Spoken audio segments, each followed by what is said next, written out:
balake sang kala dosang yai angraketa ta sesaji kanggo srana nggen ira asung pepuja hamba minta nugraha saking Hyang Widi kinapulna yen ira darape panjangka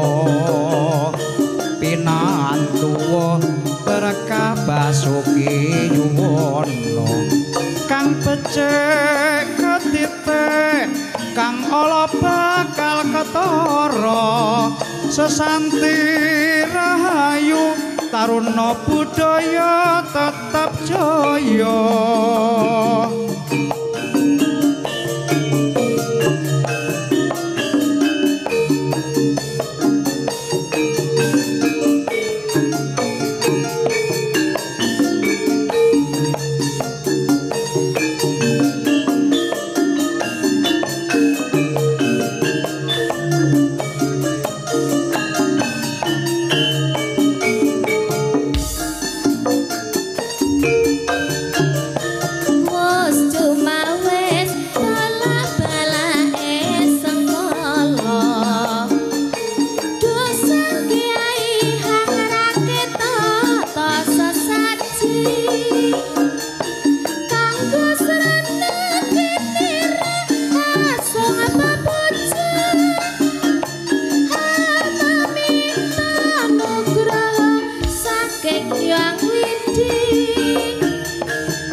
wis tolak balake sang kala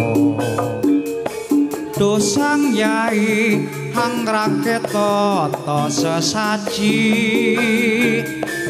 kanggo srana nggen ira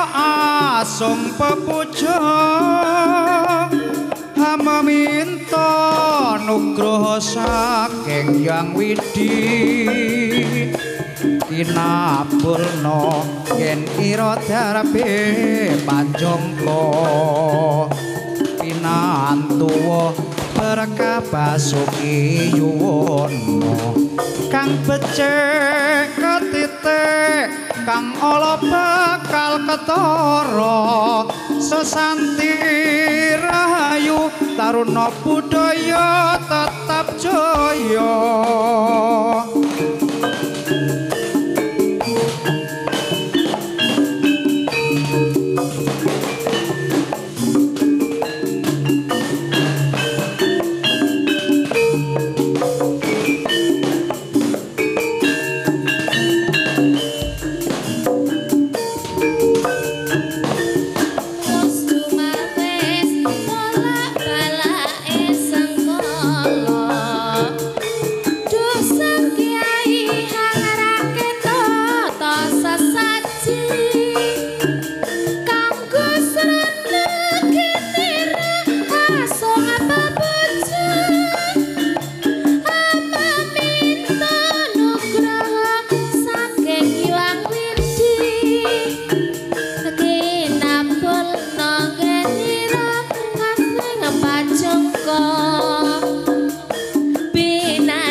Sesat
sing dupa kumulun ngenengken tiasa ngabake kawengku sagung jajahan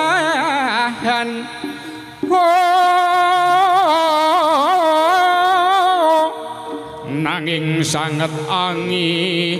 kipi sang resikane putra kang hanjok saking wiyati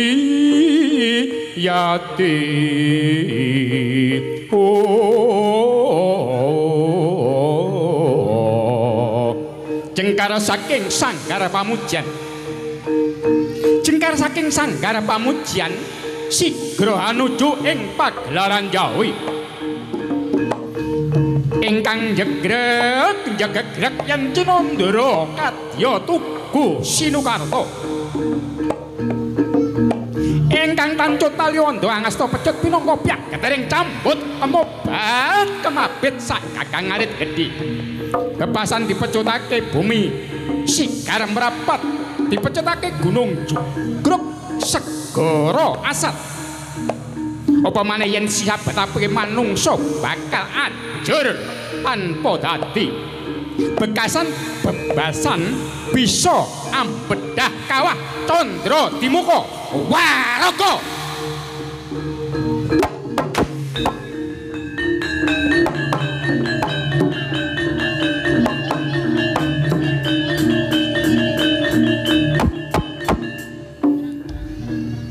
Suradira jayaning rat lebur dening Pangastuti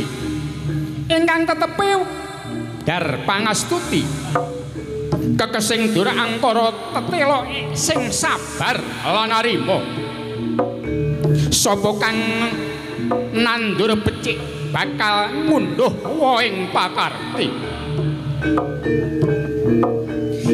ingkang becik ketitik kang ala bakal tara sapa kang tumindak ala ing kono wahyuning bakal sirna wekasan sirna marga layu ing ngarsaning Gusti kang gawe pepesing kodrat kedadianing pecut pinangka pyak ketering cambuk kemobat kemabit kaya buntuting Kyai Nagasasra sakala jumangkah ngrungkepi Bantala warga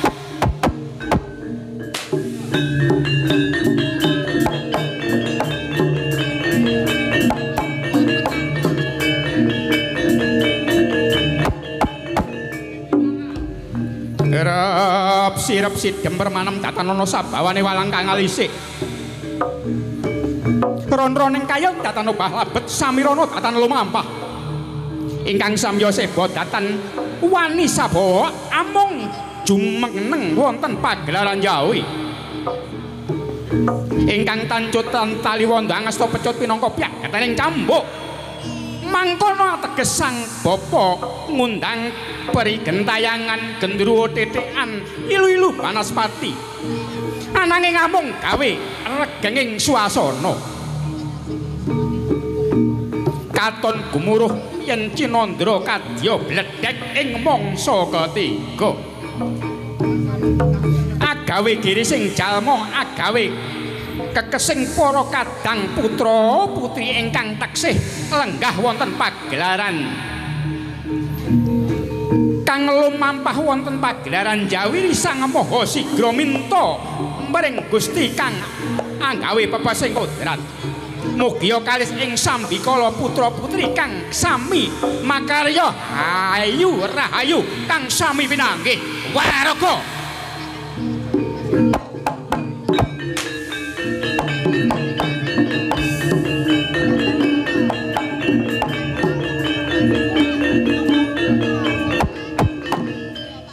Suradira jayaning rat lebur dening Pangastuti ingkang becik ketitik kang ala bakal ketara